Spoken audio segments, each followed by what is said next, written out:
നമസ്കാരം. സാംസ്കാരിക നായകരും കേരളത്തിലെ രാഷ്ട്രീയവുമായിട്ട് അഭിഹിതമായ ബന്ധമുണ്ട് എന്നാണ് പറയപ്പെടുന്നത്.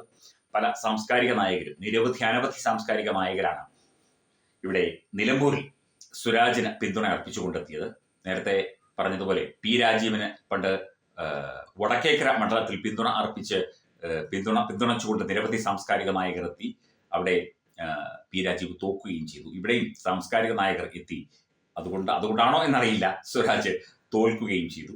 അപ്പം സാംസ്കാരിക നായകർ എന്തിനാണ് ഇടതുപക്ഷത്തിന് പിന്തുണ കൊടുക്കുന്നത് എന്ന ചോദ്യം തീർച്ചയായിട്ടും നമുക്ക് ചോദിക്കേണ്ടതുണ്ട്. ഇത് ശ്രീ ബാബുരാജ് കൃഷ്ണൻ, അദ്ദേഹം ഒരു എഴുത്തുകാരനും മാധ്യമ പ്രവർത്തകനുമാണ്. അദ്ദേഹത്തിന്റെ ഒരു അനുഭവം ഇപ്പൊ സമൂഹ മാധ്യമത്തിലൂടെ പങ്കുവച്ചിരിക്കുന്നു. പ്രശസ്ത കവി ജ്ഞാനപീഠ ജേതാവ് ശ്രീ ONV കുറുപ്പ് സാറുമായി ബന്ധപ്പെട്ട ഒരു അനുഭവമാണ് അദ്ദേഹം ഒരു പോസ്റ്റിലൂടെ ഇപ്പോൾ പങ്കുവച്ചിരിക്കുന്നത്.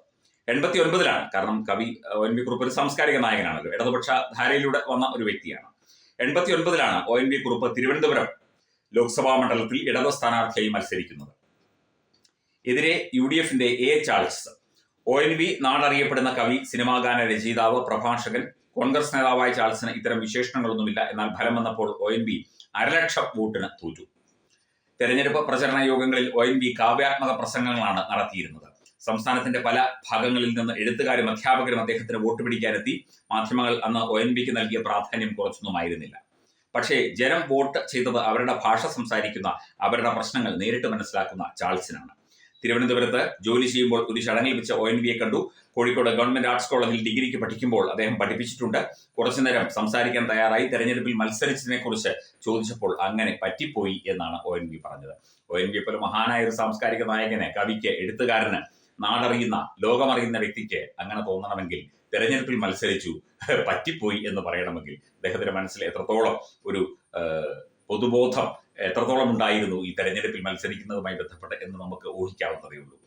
സാഗര ഗർജനത്തിന്റെ ഉടമയായ ഡോക്ടർ സുകുമാർ അഴീക്കോടും തെരഞ്ഞെടുപ്പിൽ മത്സരിച്ച് തോറ്റയാളാണ്. തോൽപ്പിച്ചത് SK പൊറ്റക്കാടായിരുന്നു. ഒരാൾ സാഗര ഗർജനമാണെങ്കിൽ മറ്റേയാൾ സൗമ്യൻ. അതേപറ്റി അഴീക്കോട് പറഞ്ഞിട്ടുണ്ട്. ഇതേസമയം പ്രൊഫസർ NK സാനു നിയമസഭയിലേക്ക് മത്സരിച്ച് ജയിച്ച എഴുത്തുകാരനാണ്. സാനു പക്ഷേ എഴുത്തുകാരൻ മാത്രമായിരുന്നില്ല, പൊതുപ്രവർത്തകൻ കൂടിയായിരുന്നു എന്നതാണ് കാരണം. കോഴിക്കോട് ലോക്സഭാ തെരഞ്ഞെടുപ്പിൽ MT വാസുദേവൻ നായരെ നിർത്താൻ ഇടതുപക്ഷം ആലോചിക്കുന്നു എന്ന് കുറെ വർഷങ്ങൾക്ക് മുൻപ് ഒരു വാർത്ത വായിച്ചത് ഓർമ്മ വരുന്നു. ഏതോ ലേഖകന്റെ കൽപ്പിത കഥയായിരുന്നു.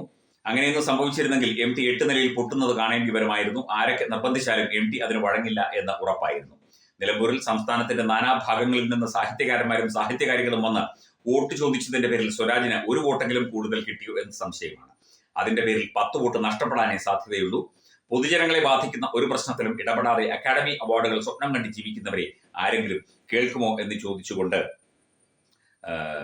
ഈ ഒരു പോസ്റ്റ് ശ്രീ ബാബുരാജ് കൃഷ്ണൻ അവസാനിപ്പിക്കുന്നു. തീർച്ചയായിട്ടും സാംസ്കാരിക നായകർ പറഞ്ഞാൽ, അല്ലെങ്കിൽ സിനിമാ നടന്മാരോ നടിമാരോ പറഞ്ഞാൽ കേൾക്കുന്ന കാലമൊന്നുമല്ല ഇന്ന് ജനങ്ങൾക്ക് വേണ്ടി പ്രവർത്തിക്കുന്ന, ജനങ്ങളിൽ ഒരാളായി നിൽക്കുന്ന ഒരു വ്യക്തിയെയാണ് നാടിന് ആവശ്യം.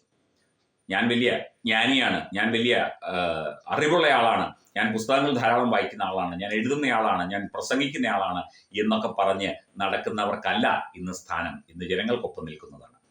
100 അല്ല 1000 സാംസ്കാരിക നായകർ വന്നാലും ഇതൊക്കെ തന്നെ സംഭവിക്കൂ ഏത് വ്യക്തിയായാലും. ONV സാറിന്റെ അത്രയും വലിയ സാംസ്കാരിക നായകന്മാരൊന്നും ഏതായാലും ഇപ്പോൾ ഉണ്ട് എന്ന് തോന്നുന്നില്ല. സ്വരാജിന് വേണ്ടി വോട്ട് ചോദിച്ച സാംസ്കാരിക നായകർക്ക് ഒക്കെ വലിയ നന്ദി അറിയിക്കുന്നു. എന്തായാലും നിങ്ങൾ പറഞ്ഞതുകൊണ്ട്, ഇദ്ദേഹം പറഞ്ഞതുപോലെ ഒരു വോട്ട് പോലും സ്വരാജിന് കൂടുതൽ കിട്ടിയതായി തോന്നുന്നുമില്ല.